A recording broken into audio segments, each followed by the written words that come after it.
طالبہ و طالبات، پچھلے ہم نے ویڈیو میں غزل 1 سے 3 تک ہم نے اشعار کی تشریح کی تھی۔ اب شعر نمبر 4 کو دیکھتے ہیں۔ شکوہ تو ایک چھیڑ ہے لیکن حقیقتاً تیرا ستم بھی تیری عنایت سے کم نہیں۔ جیسا کہ میں آپ کو اپنی پچھلی ویڈیو میں بتا چکی ہوں کہ اگر آپ کو جگر مراد آبادی کی اشعار کی تشریح آ جاتی ہے تو آپ نے کیا کرنا ہے، تھوڑا سا جگر مراد آبادی کی کا جو ہے وہ حوالہ یا بیک گراؤنڈ آپ نے اس کا دینا ہے۔ جگر مراد آبادی آسمان سخن کا ایک روشن اور تابندہ ستارہ، جس کی علمی روشنی سے ایک زمانہ روشن ہے۔ سوز و گداز کے ساتھ راز و نیاز اور تغزل کے مضامین میں ان کے کلام کی زینت ہے۔ ان کے کلام میں تصوف کے مضامین کے علاوہ عشق و محبت کا گہرا جذبہ پایا جاتا ہے۔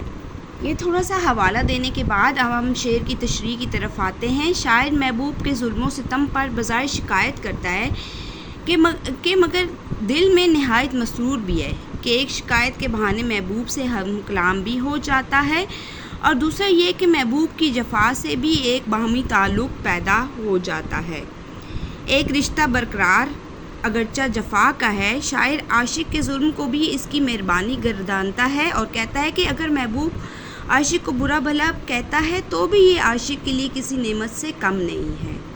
یہاں پر دیکھتے ہیں غالب نے کیا کہا ہے۔ کتنے شیریں ہیں تیرے لب کے رقیب، کتنے شیریں ہیں تیرے لب کے رقیب، گالیاں کھا کے بے مزہ نہ ہوا۔ تو تشریح طلب جو شعر ہے اس میں صنعت تضاد کا استعمال کرتے ہوئے شعر کے حسن کو 4 چاند لگا دیے گئے ہیں کہ وہ محبوب کے ستم یعنی ظلم کو بھی اس کی عنایت یعنی مہربانی قرار دے رہا ہے۔ تو شاعر کیا کہتے ہیں کہ محبوب اس پر جتنا ظلم و ستم بھی کرے وہ اس کے لیے ایک جو ہے وہ حیثیت رکھتا ہے۔ وہ اپنے محبوب کو عاشق کو برا بھلا بھی اگر وہ کہہ دے، اگر محبوب عاشق کو برا بھلا بھی کہہ دے تو وہ بھی کسی نعمت سے کم نہیں ہے۔ غزل نمبر 2 کا ہم آخری شعر دیکھتے ہیں۔ مقطع وہ ہوتا ہے جس میں شاعر نے اپنا تخلص بیان کیا ہو۔ تو مرگ جگر، یہ جگر یا جگر مراد آبادی نے اپنا تخلص بیان کیا ہے، اور اس کے اوپر یہ دیکھ لیں، یہ جو نشان ہوتا ہے اس میں شاعر کا نام ہوتا ہے۔ مرگ جگر پہ کیوں تیری آنکھیں ہیں اشک ریز، ایک سانحہ سہی مگر اتنا اہم نہیں۔ مقطع کے اس شعر میں اپنی عاجزی اور کمزوری کو بیان کرتے ہوئے شاعر کہتا ہے کہ محبوب نے عمر بھر ستم ڈھائے ہیں۔ محبوب نے کیا کیا؟ اس پر عمر بھر ستم ڈھائے ہیں، یعنی وعدہ خلافی اور بے وفائی کی ہے، اور آج جب اس کے نتیجے میں میری موت واقع ہوئی ہے تو اس کی آنکھیں اب پرنم ہیں۔ یہاں کہتے ہیں شاعر مرگ جگر پہ کیوں تیری آنکھیں ہیں اشک ریز۔ تو شاعر سے جو ہے محبوب کا یہ حال بھی نہیں دیکھا جا رہا، کیونکہ وہ تو اسے ہر حال میں خشک دیکھنا چاہتا ہے، وہ اسے ہر حال میں خوش دیکھنا چاہتا ہے، اس لیے وہ کہتا ہے کہ اس حال میں بھی مجھے تمہاری آنکھوں میں آنسو گوارا نہیں، کہ میری موت بہت بڑا صدمہ ضرور ہے مگر تمہارا اداس ہونا اس سے بھی بڑا صدمہ ہے۔ تو بقول شاعر ہم نے مانا کہ تغافل نہ کرو گے لیکن، ہم نے مانا کہ تغافل نہ کرو گے لیکن خاک ہو جائیں گے ہم تم کو خبر ہونے تک۔ تو شاعر کیا کہتا ہے کہ اس کے محبوب نے جب وہ زندہ تھا تو اس کے ساتھ بے وفائی کی، وعدہ خلافی کی، اور اس وقت جو ہے اس کو یہ نہیں ہوا کہ میرے عاشق کو کتنی تکلیف ہوگی، لیکن جب اب جو ہے محبوب کی موت، عاشق کی موت واقع ہو گئی ہے تو اب محبوب کو جو یہ حال ہے، آنکھوں میں جو آنسو ہیں، شاعر کو یہ گوارا نہیں ہے، عاشق کو یہ گوارا نہیں ہے کہ اس کی آنکھوں میں، اس کے محبوب کی آنکھوں میں یہ آنسو بھی ہوں۔ تو وہ کہتا ہے کہ میں تمہیں ہر حال میں، اپنے محبوب سے عاشق کہتا ہے کہ میں تمہیں ہر حال میں خوش دیکھنا چاہتا ہوں، تمہاری یہ آنکھوں میں یہ آنسو مجھے گوارا نہیں ہے، گویا تمہاری موت، میری موت تمہارے لیے بہت بڑا صدمہ ہے مگر تمہارا اداس ہونا بھی میرے لیے بہت بڑا صدمہ ہوگا۔ تو وہاں پہ خوبصورت ایک مثال بھی دی ہے کہ ہم نے مانا کہ تغافل نہ کرو گے لیکن خاک ہو جائیں گے ہم تم کو خبر ہونے تک۔ اب ہم اس کی مشقی سوالات دیکھتے ہیں۔ درج ذیل سوالوں کے مختصر جواب دیں۔ شاعر کو یہ دعویٰ کیوں ہے کہ زمانہ اسے مٹا نہیں سکتا؟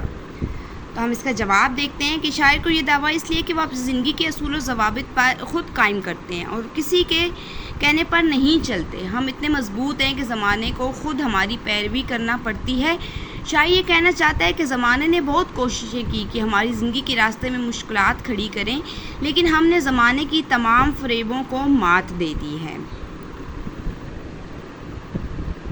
مشق کا سوال نمبر 2 دیکھتے ہیں۔ قواعد کی روح سے اس غزل کے دوسرے اور تیسرے شعر کی کیا خوبی ہے، وضاحت کریں۔ قواعد کی روح سے اس غزل کا دوسرا شعر مطلع ثانی ہے، کیونکہ اس کے دونوں مصرے ہم قافیہ اور ہم ردیف ہیں۔ حسن مطلع یعنی کہ مطلع ثانی یا حسن مطلع کہیں گے، جبکہ تیسرا شعر مطلع ثالث ہے۔ جبکہ قواعد کی روح سے اگر دیکھا جائے تو اگر غزل کے پہلے تینوں مصرے، پہلا بھی دیکھیں مصرع دم اور ہم، نہیں اور نہیں، غم اور کم، نہیں اور نہیں، ستم اور کم، دیکھیں یہ پہلے تینوں مصرے جو ہیں ان میں جو ہے ایک قواعد کی روح سے یہ پہلا مصرع جو ہے یہ مطلع غزل کا مطلع ہے، اور دوسرا مصرع جو ہے وہ مطلع ثانی یا حسن مطلع ہے، جبکہ تیسرا مصرع بھی ہم قافیہ اور ہم ردیف ہے، تو اس کو تیسرا بھی اس کو ہم مطلع ثالث کہیں گے۔ حسن مطلع جو ہے مطلع کے بعد آنے والے دوسرے شعر کے دونوں مصرے بھی ہم قافیہ اور ہم ردیف ہوں تو اسے حسن مطلع یا مطلع ثالث یا مطلع ثانی کہیں گے۔ مطلع ثالث مطلع ثانی کے بعد آنے والے تیسرے شعر کے دونوں مصرے بھی ہم قافیہ اور ہم ردیف ہوں تو اس کو مطلع ثالث کہیں گے۔ شاعر اپنے محبوب سے شکوہ شکایت کو سنجیدہ کیوں نہیں لیتا؟ تو ہم اس کو دیکھتے ہیں کہ شاعر اپنے محبوب کو شکوہ و شکایت کو سنجیدہ اس لیے نہیں لیتا کہ وہ سمجھتا ہے کہ وہ محبوب کا احسان مند ہے، کہ محبوب نے ستم کر کے اس کی آنکھیں کھول دی ہے، محبوب کی طرف سے ملنے والا غم اس کی طرف سے ایک عنایت ہے، ستم ہی صحیح اس نے یاد تو رکھا ہے، میں تو ان کا احسان مند ہوں کہ ان کی بے وفائی مجھے کم از کم راستے پر تو لے آئی۔ شاعر کیوں چاہتا ہے کہ کسی کی آنکھیں اشک ریز نہ ہوں؟ شاعر محبوب کی طرف سے اپنی بے قدری اور ستم ظرفی کا ذکر طنزیہ انداز میں کرتے ہوئے کہتا ہے کہ میرے مرنے کی خبر سن کر آنسو مت بہانا، کیونکہ میری موت کا واقعہ اتنا اہم نہیں ہے کہ تم اس پر اپنے آنسو ضائع کرو، کیونکہ جب میں اس دنیا میں تھا تو اس وقت تم نے مجھے ٹھکرا دیا تھا۔